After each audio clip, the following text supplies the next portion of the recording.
Chris Webber joining us from Houston. How are you, C-Web? Hey, great, Rich. Thanks for having me on. How you doing? What man? was that like having a front row seat next to Marv, watching the greatest comeback in the history of the NBA playoffs, Chris? You know, I was telling Marv at our production meeting this morning that I was so into the game that this is weird that I didn't even think that was a comeback happening, because in the start of the third quarter, Golden State went 9 for 9.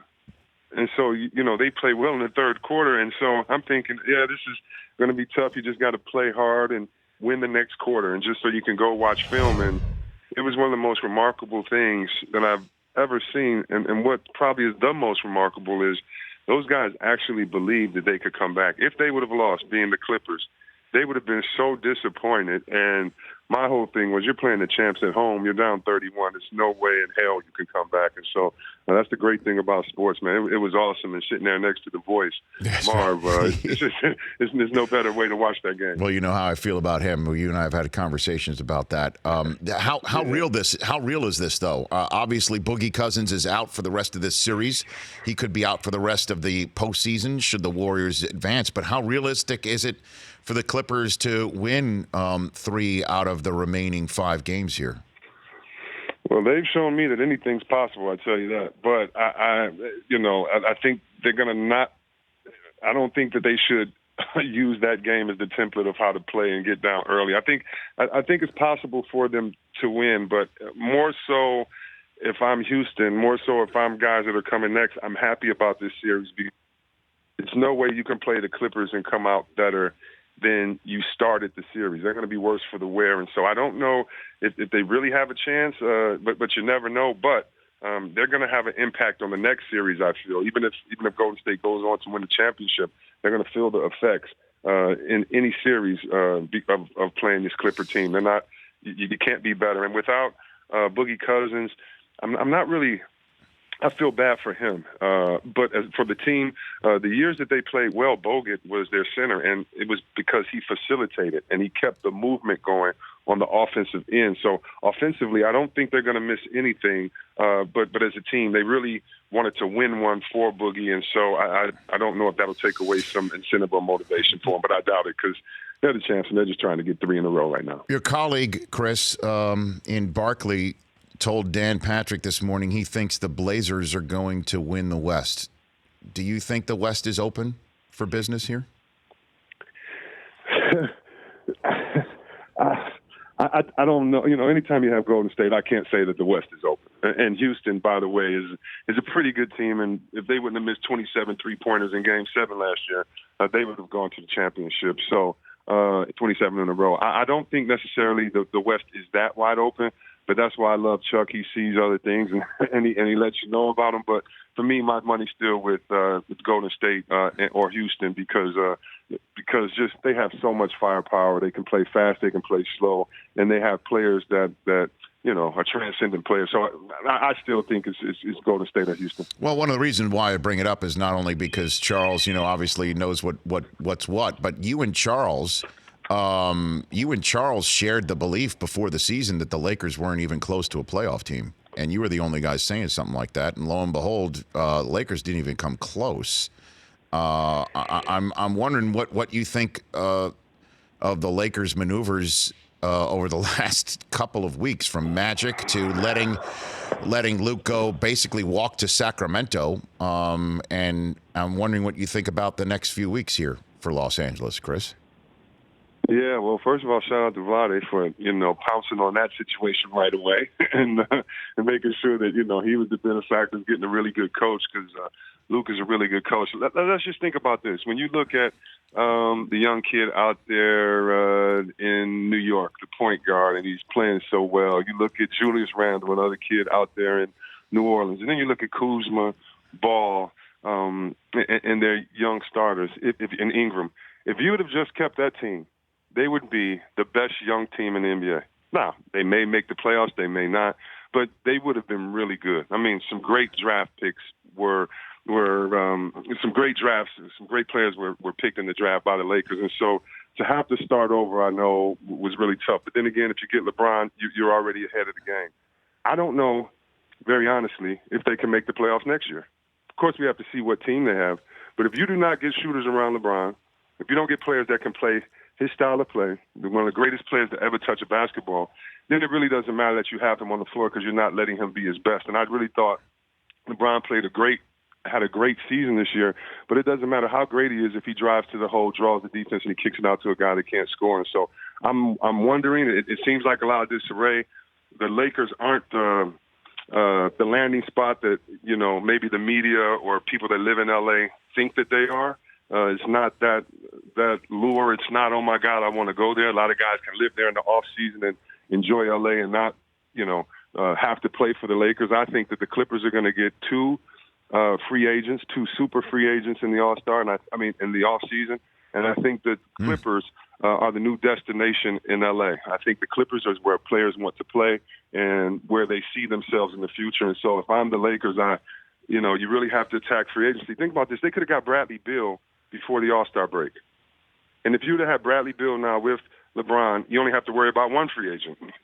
So I really don't know what's going on. The way the Magic quit so abruptly kind of, worried me a little bit when he talked about backbiting and all that inside. So it just isn't the way you would love to see the great Lakers organization be. And I'm just like every other fan, like on pins and needles, can't wait to see what they do over the offseason because they put themselves in a pretty tough situation. And the expectations of myself and fans around the country are, hey, you got to get to a championship. So looking forward to see how Rob Pelinka and Janie Buss and everybody gets to that outcome. Well, Chris, you were around Durant over the last couple of days and Golden State, and the sense is that Durant's already made his decision. Chris Haynes of ESPN and the Undefeated says that that's not the case. I'm wondering what you think. Do you think Durant has made his decision and that he's out? And if so, is it possible his destination is Los Angeles? I mean, what sense did you get right there? I would bet money he's not going to the Lakers.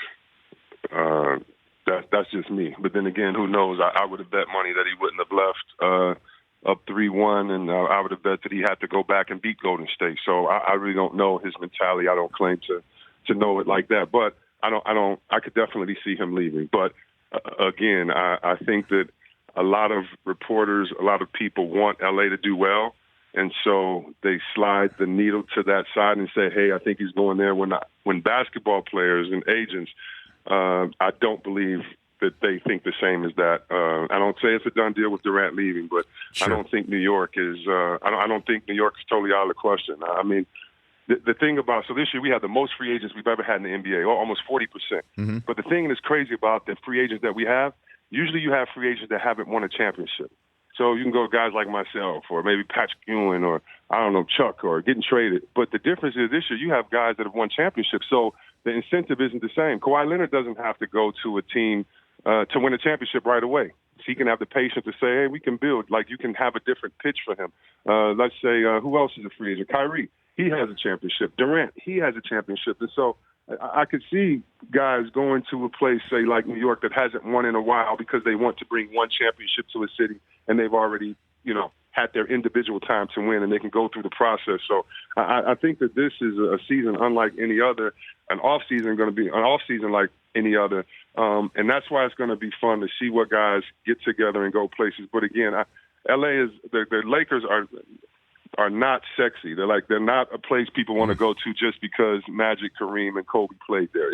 That's not the perception. The narrative has changed, and I know a lot of people don't want to accept it, especially Lakers fans, but that's kind of the reality. And but it can change at any moment. All you got to do is recruit one great player, and you're right back to dominance. Just one more second on this before we turn to the East here, and then the series that's right there in front of you. You're calling tonight on TNT with the Rockets and Jazz. Chris Webber here on the Rich Eisen Show.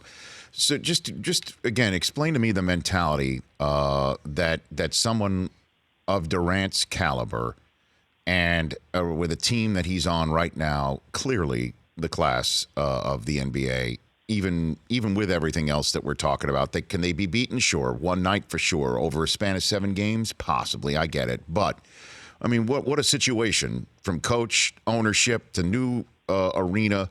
What is the mentality of him basically saying, I need to do something on my own? What goes between the temples to make a high caliber, terrific basketball player think in that manner? Best you can tell. I'm really not sure. It could be, personal motivation. The fact that so many fans were down on him for jumping to that team, that maybe he wants to prove that he can do it on his own. Maybe it's the chemistry in the locker room. Maybe it's the chemistry in the locker room as well. Maybe it's getting to a market like a New York or someone else and now being ready and saying, hey, I've learned how to win on this level, and now I can show someone else how to do it. Yeah, it does seem like the perfect situation there in Golden State. But I've said before, I don't think Golden State can keep Kerr. I don't think Golden State can keep Curry, Thompson, Green, and Durant. I just think that's impossible. So even if he does come back, somebody has to leave, and they won't have the same team. Golden State, the league is going to be open in the next 2 to 3 years because Golden State is not going to be the same team. And so maybe he sees that in the future. Maybe he wants to play with some of his friends. Maybe he wants to live in a different place. It definitely seems like he has the best situation possible, and why would you want to leave? But the new generation of guys, they think a little bit differently. And, again, he has championships, and so now what is the next step about? Is it about leading your team to a championship? Is it about being the MVP of the league? Is it about getting a little more personal accolades and things like that? I'm not sure what that motivation is, but it does seem like he would be in the perfect situation if he just decided to stay. All right, a couple more minutes left here with Chris Webber. Who is your MVP, Giannis or the guy you're seeing tonight in Harden? What do you like? Wow, man, it's so tough, but I definitely go with Harden. It's to me it's very close, and I love what Giannis has done, but to me, Harden has been one of the best players, if not the best player, the last 4 years in the NBA. I know people don't like the style of play, but get over it. It's what he can do, and not too many other players can do that. That's the way they're running it. If you think about all the dribbling and him staying at the top of the key, and we've talked to Barkley about this many times, I get that Barkley and myself wouldn't want to play in that system, but we're not in those systems, and they don't have players that can do what Barkley did. And if you can imagine posting up Shaq, Kobe throws the ball into Shaq, the double team comes, Shaq throws it out to Kobe. Kobe waits for the double team to leave. He throws it back into Shaq, and Shaq goes to work. Shaq has touched the ball, the only one. He and Kobe has touched the ball on this play, and it stays on one side of the court, and everybody else, Fisher, Fox, all those guys just stay on one side and don't move. Well, Harden, he has the ball at the top of the key. He's dribbling. He passes it to the corner. He gets it back at the top. He waits, he dribbles, and then he attacks and goes to work. It's just a new way to post up for the top. It's not beautiful. It's not the way maybe that most of us think basketball was meant to be played. But until somebody besides Golden State can stop it in a 7-game series, I think it's brilliant for them to play the way they play, and it's outside of the comfort zones of many. So I don't think any team has embraced their own personality throughout maybe the history of basketball, because this is so different from what we're doing. The fact that this team wants to shoot 63s in a game, are you kidding me? So they've really embraced who they are, and Harden, you can't stop them. Offensively, we haven't seen anything like this. I think there's 4 players that average over 36 points in a season. Wilt, Jordan, I forgot who the other one was, and Harden. And so what we've seen from offensively, the fact that his team down the stretch, like the last 25 games, last 32 games, they've gone 25-7, and Harden's just the man. And so I love what Antetokounmpo has done. I think he's next. But for me, I don't know, without Chris Paul, just how great this team has played with Harden is just incredible. And we'll see him tonight against Utah. So I'm assuming you think this is the Rocket series, obviously, to advance. And are they the best team, you think, to take Golden State out then, Chris? I'm not sure. You still got San Antonio, who even though they lost a 19-point lead last night. It's amazing. Let's remember, they were up when Kawhi hurt his ankle. I know that's 3 years ago. They were up on the Warriors by 20 in the first game. It's a different animal over there. So I still say you have to worry about San Antonio. But, I think Houston, they've been, if all things are fair and correct, they've been sitting on a Game 7 pain and hurt and loss for almost a year now, and I think that should account for something as far as in their attention to detail, their preparation, and how hard they're going to play. Chris, great stuff as always. Great chat. Always love catching up with you. Let's do it again real soon. Have a great cast tonight. No doubt. I can't wait to the NFL draft as well, so I could check the show out, man. You know, I'm getting ready for that too. So Well, yeah, I definitely can't wait to come back. I on. appreciate that. Do you have a sense of what you want the Lions to do at all, Chris? Or I know that's that's out of the realm of what you're focused on, man. No, I don't want to. I'm just obviously they're in the best player available part of the first round. Wait, I like how you put that. Yeah, we're in the best player available category because we lost so much last year. Yeah, I don't know. I do believe this. It is not our quarterback's fault, and we need help on the defensive end. So I'm, you know what? I usually have all the answers for the Lions. I've not given up, but I'm just like, hey guys, you show me. I can't even be a backseat quarterback anymore because I'm so lost in this. I just want us to win and get to the playoffs, whatever it takes. Because my only other team is the Cleveland Browns, and I started being a fan of them the year that Barry retired. I think it was '99, and then that same year Barry retired, Cleveland was reinstated, and so I've had two terrible teams for a long time, and so Cleveland's going to give me a little love, and maybe the front office will see what they've done and say, hey. We won one playoff game in most of our fans' lifetime. Let's go for it. Let's go for it this year. So hopefully, I believe we need to put more pressures on the families that own these teams. I'm gonna get killed in Detroit. No, Chris. I had no idea you were a Browns guy like that. I mean, I love Baker Mayfield, man. He is a total difference maker. Period. End of story. Yes, he is. And I believe that with OBJ and the friendship of him and the receivers, and I really believe all that matters. And you have guys that have to play for something. You have guys that everybody's doubting, and you have a city that everybody doubts and leaves out to dry and makes fun of the city and how great it is. Like, I love these type of perfect storms because when you see those fans celebrating, when you see those players playing hard and really going at it, it's all those emotions in it. And so they're a team that I'm going to be watching just to see how it goes, but more importantly, like to kind of enjoy with the city and everything, just the fact that you really can be hopeful. No one knows who's going to win and all that, but you can definitely be more hopeful than you can be if you're a Lions fan, and that type of stuff for me is fun to watch and can't wait to see what Cleveland does this year. Me too, Chris. Well, before that, we'll catch up talking about the playoffs. Have a great cast tonight. Thanks for the call. Hey, thanks for having me. You're the man.